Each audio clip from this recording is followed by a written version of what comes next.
came out here today to deliver a strong message to DA Ken Thompson. We're sick and tired of grand juries in private. If you don't have nothing to hide, then let the public see you present the case publicly. So what we wanted to do today, we have some lawyers out here with us. Roger Wareham. Come on, Roger. And he's going to introduce some other lawyers. We already brought a case to Ken Thompson's office. That's right. You see this sister right here? Where's Marie? Get that sign. Yes.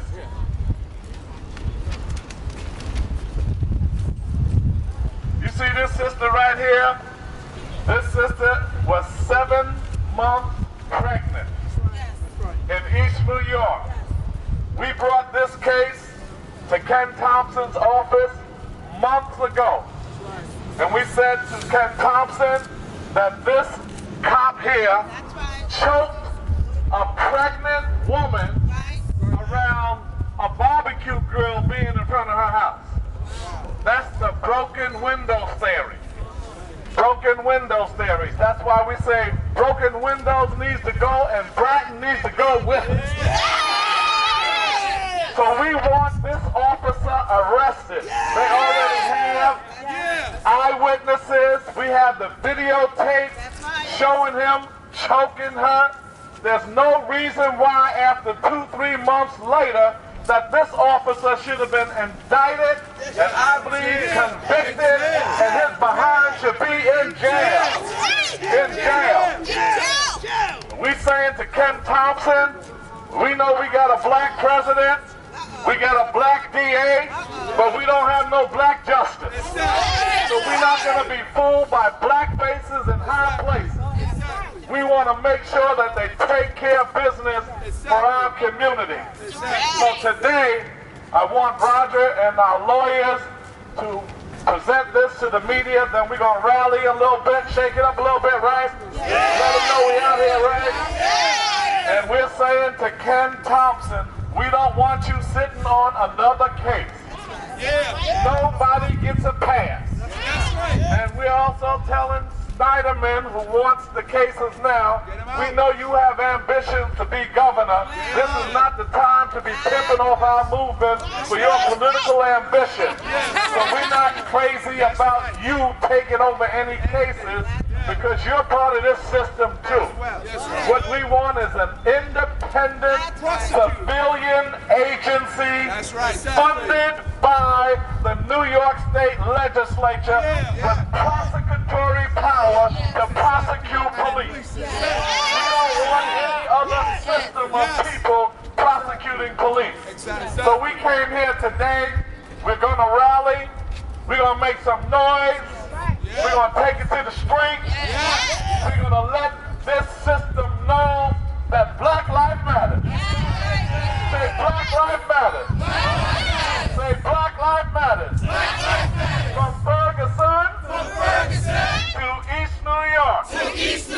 To Staten Island. We say Black Lives Matter.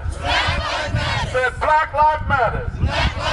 From Ferguson to East New York. To Staten Island. We said Black Lives Matter. Said Black Lives Matter. Bratton must go. And de Blasio too. Said Bratton must go. And de Blasio too. Because Black Lives Matter. Brothers and sisters, I want Roger to now talk to the media and to us to lay out why we feel that this police officer, like what would happen to you. You would be arrested immediately, and the police department would charge you, and then the DA would come in and try to indict you. So just like you do us, arrest the police, charge him, indict him, and let him have his shot in court, like everybody else. We don't want no retraining of police. We don't want no cultural sensitivity. They're going to learn about us. I say put him in jail for the rest of his life. life and I'll buy him a Black History book to read in jail. Brother Attorney Roger Ware here.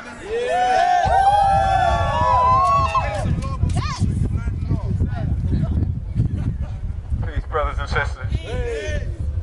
We have a problem in this city and in this country. And the problem is that there's a crime that's not on the books, but it's a crime that gets carried out in the streets. And it's called breathing while black. That's right. That in some instances, it's a capital offense. That's right. We've seen that with Akai Gurley. We've seen that with Eric Garner. We see that across the country. One of the problems we face in New York State is that police officers commit crimes, and then most instances they're not even indicted. Exactly. And we don't know what happened. I remember back in 1978 when I first met Charles Barron. Arthur Miller was killed by the police up in Crown Heights. And the district attorney told, I think, Reverend Daughtry, well, after the grand jury, we'll turn over the grand jury minutes to you. And that was a lie, because they can't, under the law, do that. It's a secret proceeding. But there is at least one possibility under New York State law that allows it for there to be an open proceeding before it goes to the grand jury. It's called a preliminary hearing. At a preliminary hearing, the district attorney has to present evidence that there's reasonable cause to believe that a felony was committed and that the person that's been arrested is the one who did it. And with that, it'll be turned over to a grand jury. But at least at a preliminary hearing, which is an open hearing, open to the public, we'd get some idea of what's being presented and what's the evidence and what's the passion and what's the real strength and intent of the district attorney to bring about an indictment. So what we need first is the arrest of the officer that killed Akai Gurley. As Charles Barron as Assemblyman-Elect Barron laid out, if any of us were in that situation, we would not still be walking the streets. We would have been arrested at the scene. We would have been processed. We would have been put through the system. And at this point, we either would have been indicted or at least had, on a murder case, we would be in Rikers Island. So what we're demanding is that this officer be arrested, that District Attorney Ken Thompson call for a preliminary hearing, that hearing be conducted, that the case then be turned over to the grand jury, that an indictment be delivered, and that a prosecution follows. If this, District Attorney Thompson ran that he was different than other DAs, we want to give him the benefit of the doubt. But as much as is possible, we want to see it out in the open. We want transparency. And since there's a mechanism for that to happen, we want that to be used. So we demand, the main thing is that this officer be arrested. Arrested right now, then everything else will kick in. That's what our demand is.